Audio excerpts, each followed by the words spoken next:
In today's video, I'm going to teach you how to guide with Zoho, specifically focusing on closing an account with precision and confidence. Whether you're new to Zoho or just unfamiliar with these particular settings, I'll walk you through each step to ensure you know exactly what to do. To get started, open your internet browser and go to the Zoho homepage. The Zoho Suite is a robust cloud software solution designed to cater to various business needs.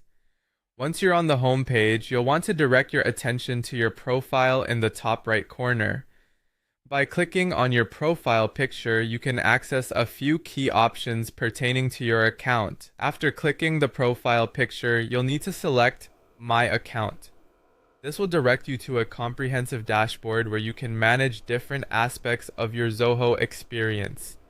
Now, in order to make changes to your account settings, we'll need to move to the Settings menu within My Account. Click on Settings to proceed further. Within the Settings menu, you will find a range of options. Look for the section labeled Close Account. Selecting this option is a significant step, so ensure this is exactly what you intend to do. Click on Close Account to proceed. The system may ask you to confirm your choice by clicking Close Account again. This dual-step confirmation is an extra layer of verification Zoho employs to safeguard your account from accidental closure. After affirming your decision to close the account, click on Proceed.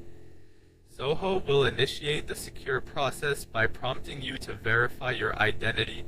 You'll do this by sending a one-time password or OTP directly to your email or phone number. Click on Send OTP, and once received, enter the code in the provided field, then click Verify.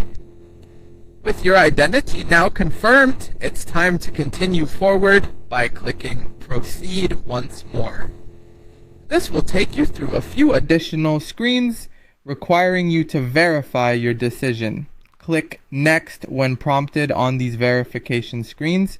Be sure to read any additional information Zoho provides, as it might relate to data retention or other account-related details. Once you've gone through these prompts, it's time to select a reason for account closure. This could be for a variety of reasons, from shifting platforms to simplifying your arrangements. After choosing the appropriate reason, you'll be directed to do a final verification. Ensure you highlight the Close Account button, underscoring your wish to proceed with your choice. Finally, click Close Account for the last time. At this point, your request will be processed by Zoho. Remember, closing an account is a permanent action, so ensure that you back up important data before proceeding. Thank you for following along, and I hope this guide has helped make the process straightforward and seamless.